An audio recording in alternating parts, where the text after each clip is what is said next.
Okay guys, ఇందాక ఎక్కడికైతే stop చేసామో అక్కడి నుంచి మళ్ళీ స్టార్ట్ చేద్దాం. ఏ అనే ఒక ఇన్పుట్ తీసుకుంటున్నా, బి అనే ఒక ఇన్పుట్ తీసుకుంటున్నా. ఇప్పుడు ఏం చేద్దామంటే ఆ రెండు ఇన్పుట్స్లో ఏది పెద్దది అని చూద్దాం. Either A is greater than B or B is greater than A. Okay, so if A is greater than B B then print print లోపల A is greater than B అని ప్రింట్ చేయమంటున్నా. Okay, now I think this is visible to you right now. Okay, ఇప్పుడు A కానీ B కంటే పెద్దదైతే A is greater than B అని print చేస్తున్నాం. ఒకవేళ ఏ ఇది ఫాల్స్ వచ్చింది అనుకోండి, ఏ అనేది సంథింగ్ 10 ఉంది అండ్ దెన్ బి అనేది 20 ఉంది. సో ఇది ఫాల్స్ వస్తుంది. ఇది ఫాల్స్ వస్తే నెక్స్ట్ ఏం చేయాలంటే నెక్స్ట్ వేరే దగ్గరికి వెళ్ళాలి. వేరే దగ్గరికి ఏంటంటే ఇఫ్ వి టేక్ ఎల్ఇఫ్ అనేది ఇంకొక ఇఫ్ కండిషన్లోనే నెక్స్ట్ ఇఫ్ స్టేట్మెంట్ అనమాట. అంటే ఎలా అంటే ఒకవేళ ఫస్ట్ ఇఫ్ కండిషన్ కానీ ఫెయిల్ అయితే నెక్స్ట్ అది ఎల్ఇఫ్లో కూడా చెక్ చేయొచ్చు. ఇది కూడా ఒక ఇఫ్ కండిషనే followed by first if condition. Or else మనకి ఇదంతా నెససరీ అవసరం లేదు అనుకుంటే తీసేయచ్చు. ఇది ఎలాగంటే మొత్తం ఈ స్టేట్మెంట్ మొత్తం ఒకటే కండిషన్లో ఉండాలంటే ఎల్ఇఫ్ కూడా పెట్టుకుంటాం. ఆర్ ఎల్స్ జస్ట్ ఇఫ్ కండిషన్తోనే రాద్దాం ప్రస్తుతానికి. ఇఫ్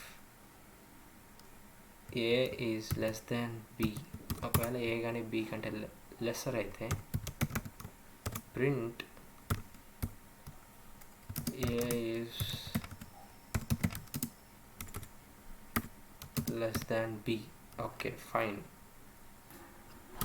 అండ్ నా ఈ రెండు కాదు అంటే మిగిలిన ఈ రెండు కాకుండా మిగిలిన ఏది వచ్చినా కూడా నేనేమంటున్నానంటే print A is equal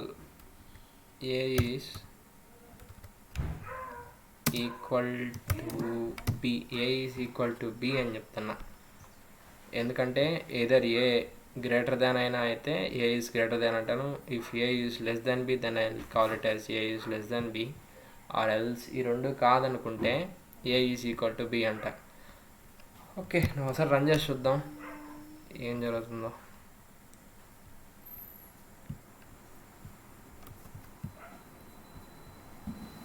okay, ఇక్కడ enter the value of A value వచ్చి 46 ఇస్తున్నా, బి వాల్యూ వచ్చి 64 ఇస్తున్నా. Okay, A is less than B కరెక్టే కదా, 46 ఈజ్ లెస్ దాన్ 64. ఇంకోసారి రన్ చేద్దాం. ఏ వాల్యూ 0 ఇస్తున్నా, బి వాల్యూ 0 ఇస్తున్నా. See A is equals to B. Okay, ఇది కూడా వర్క్ అవుతుంది. ఇంకోటి ఏ వాల్యూ మేబీ 10,000 ఇస్తా, బి వాల్యూ 2,000 ఇస్తా. And then A is greater than B. And second thing A is equals to B. ఇది ఎందుకు ప్రింట్ అయింది? A is greater than B. Okay fine, ఎందుకంటే 10,000 2,000. Let's check this again. A is 10,000 and then B is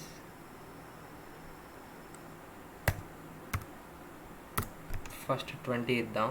20 ఇస్తే A is equals to A is greater than B అంటుంది. Okay fine, ఎందుకంటే absolutely 10,000 అనేది A కంటే ఎక్కువ. Okay, and then A is equals to B అంటుంది. Else ఇప్పుడు ఏం కాకపోయినా కూడా నాకు ఎందుకు ఇలా వస్తుంది? బాగా థింక్ చేశారంటే ఇక్కడే మనకి ఎల్ఇఫ్ అనే ఫంక్షన్ యూజ్ అవుతుంది. ఇప్పుడు ఏం జరుగుతుందంటే ఫస్ట్ ఈ ఇఫ్ కండిషన్ ఉంది కదా, ఇదొక condition. And then next thing is condition 2 అన్నమాట. ఇది వచ్చి కండిషన్ 1. మనకి స్టార్టింగ్ ఏమవుతుందంటే ఒక్కొక్క లైన్ తర్వాత ఒక్కొక్క లైన్ అని చెప్పాక, so if A is greater than B, A B కంటే గ్రేటర్ అయితే ఈ కండిషన్ 1 రన్ అవుతుంది. ఈ కండిషన్ 1కి ఎల్స్ అనేది లేదు. ఏ ఇఫ్ కండిషన్కి అయినా ఎల్స్ అనేది క్లోజింగ్ పాయింట్ అనమాట. ప్రింట్ క్లోజ్ ఏదో సంథింగ్ ఇచ్చాను అనుకోండి, ఏ కండిషన్కి అయినా ఎల్స్ అనేది క్లోజింగ్ పాయింట్. సో ఇక్కడ ఇలా వచ్చింది. ఓకే ఫైన్, కండిషన్ 1లో ఏ కంటే బి గ్రేటర్. ఓకే, సో ఇక్కడ A is greater than B అని వచ్చింది. అండ్ దెన్ కండిషన్ 2లో ఏంటంటే if A is less than B, A B కంటే తక్కువ అని చూస్తుంది. ఎస్, ఏ బి కన్నా తక్కువ కాదు, ఎందుకంటే A is 10,000 and B is 20. So it's not greater than B, right? Sorry, it's not less than B, right? అందుకేం చేస్తుంది, ఎల్స్లో ఏముంది, print A is equals to B అని ఉంది. కాబట్టి డైరెక్ట్గా ఒకవేళ ఈ కండిషన్లో ఇది కానీ ఇఫ్ పక్కన ఉండేది కానీ ఫాల్స్ అయితే డైరెక్ట్గా ఎల్స్ ప్రింట్ చేసేస్తుంది. సో కంప్యూటర్ ఇక్కడ ఇలా ప్రింట్ చేస్తుంది ఏ ఈజ్ ఈక్వల్స్ టు బి అని. ఇట్లా అంతా ఉంది. So we have to get rid of this. ఎందుకంటే ఒకటే ఇఫ్ కండిషన్లో నేను చాలా రాసుకోవాలి. అలాంటప్పుడు ఏం చేయాలంటే that's the thing where we use elif అనమాట. ఇక్కడ ఎలిఫ్ అనే స్టేట్మెంట్ ఇస్తున్నా. If A is greater than B then print A is greater than B. If elif A is less than B then print A is less than B. Else ఈ రెండు కాకపోతే A is equals to B అని print చేయమంటున్నా. Okay, ఇప్పుడు print చేద్దాం ఏమొస్తుందో. ఇక్కడ value ఇవ్వాలి. A is I'm saying it to be 10,000 and B is 1000.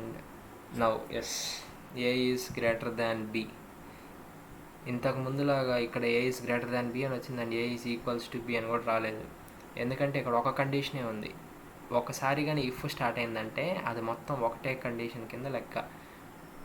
ఇంకొకసారి మధ్యలో మనం ఎక్కడైనా ఇఫ్ని వాడామంటే అది ఇంకొక కండిషన్ కింద వస్తుంది. సో ఒక ఇఫ్ కండిషనే వాడి మొత్తం ప్రాబ్లమ్ని సాల్వ్ చేస్తే రిజల్ట్స్ అనేవి అక్యురేట్గా ఉంటాయి. ఈ ఒక కండిషనే కాదు, నేను ఇఫ్ లోపల ఇంకా చాలా ఉన్నాయి. A is greater than B A కాదు, A is greater than B ఎంత ఉండాలంటే మళ్ళీ సంథింగ్ ఉంటుంది. ఆ A is greater than B అనే వాల్యూ వచ్చి మేబీ ఈక్వల్స్ టు 10 ఉండాలి. ఒకవేళ గ్రేటర్ దాన్ అవన్నీ ఎంతలో ఉండాలంటే less than or equals to 10లో ఉండాలి. అంటే ఈ రెండింటి మధ్య డిఫరెన్స్ ఓన్లీ 10 కంటే తక్కువ ఉండాలి. 10 కంటే ఎక్కువ ఉండాలంటే 10 కంటే ఎక్కువ ఉంటే గ్రేటర్ డిఫరెన్స్ అన్నట్టు. ఇప్పుడు దీంట్ లోపలే కొంచెం క్రిటికల్గా ఉంటుంది. అంటే పెద్ద స్టార్టింగ్లో అట్లా ఉంటుంది, ఫుల్గా కోడింగ్ చేసుకుంటూ ఉంటే అట్లా ఏమి ఉండదు. If it is greater than if it is greater than 10 then I'll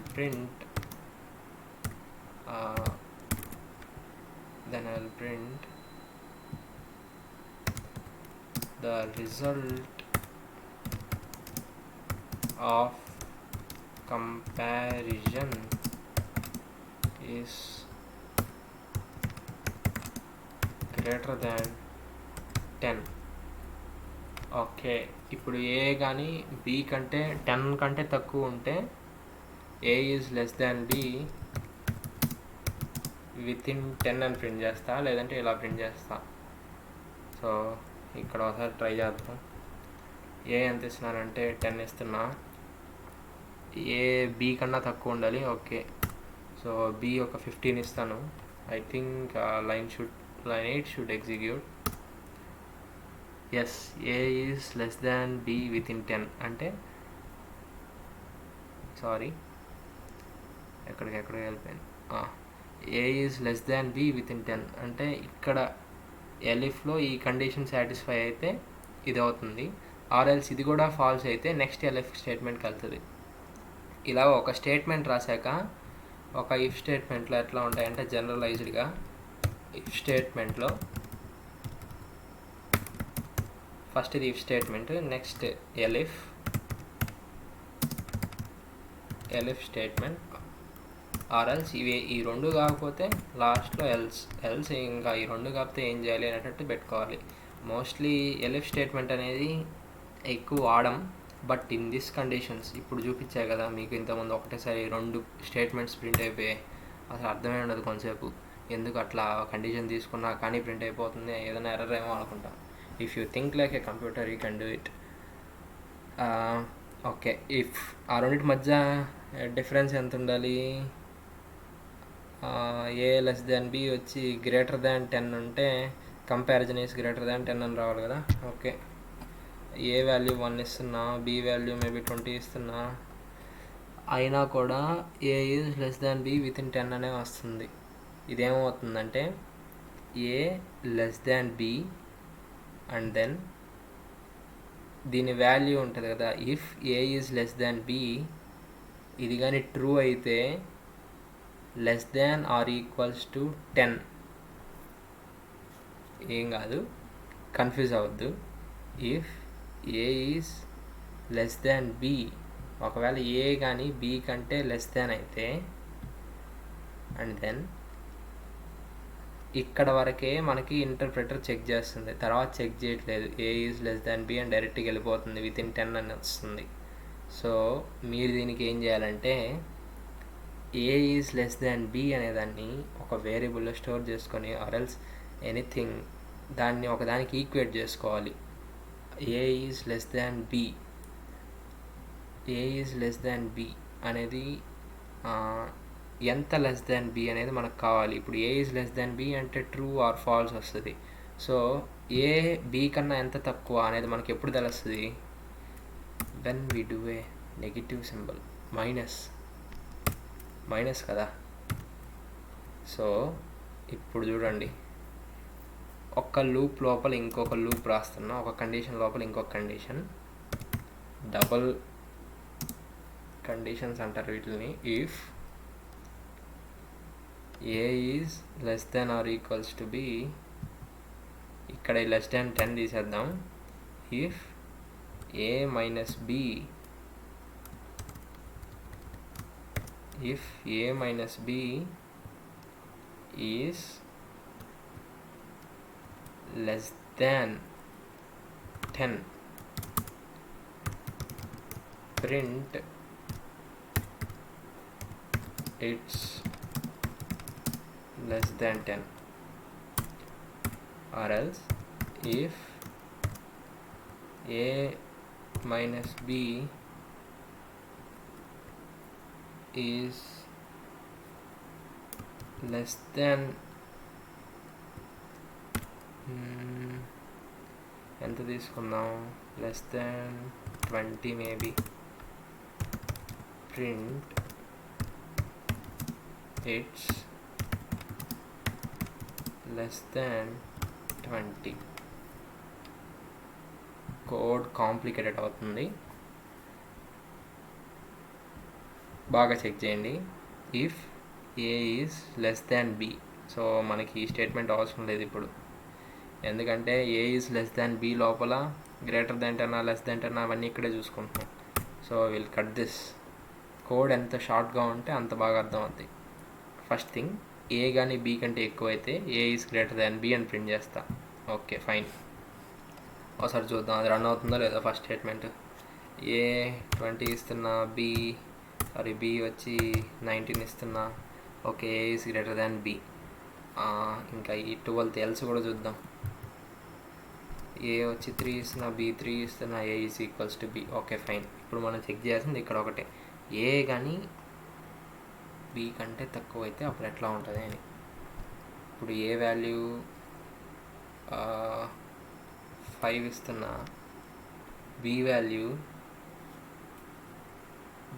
ఎంత ఇద్దాం, మేబీ 10 10 ఇస్తే ఇక్కడ దేనికి సెటిల్ అవుతుంది? 10 కంటే ఎక్కువ ఉండాలి డిఫరెన్స్. సో 16 ఇస్తా. 16 ఇస్తే ఇక్కడ ఏం చెప్తున్నానంటే ఏ కానీ బి కంటే తక్కువ ఉంటే print A minus B is less than 10. A minus B అంటే ఇక్కడ ఎంత వస్తుంది అంటే -11 వస్తుంది. -11 అనేది 10 కంటే తక్కువే కదా. So it will print this and this as well. ఎందుకంటే 20 అనేది కూడా -11 అనేది 20 కంటే కూడా తక్కువ కదా. సో ఇలాంటప్పుడు ఏం చేయాలంటే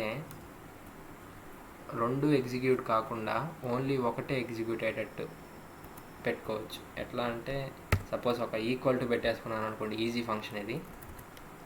ఈక్వల్ టు పెట్టుకున్నా, ఈ రెండింటి మధ్య డిఫరెన్స్ కానీ జస్ట్ ఈక్వల్స్ టు 10 అయితే ఇట్స్ ఈక్వల్స్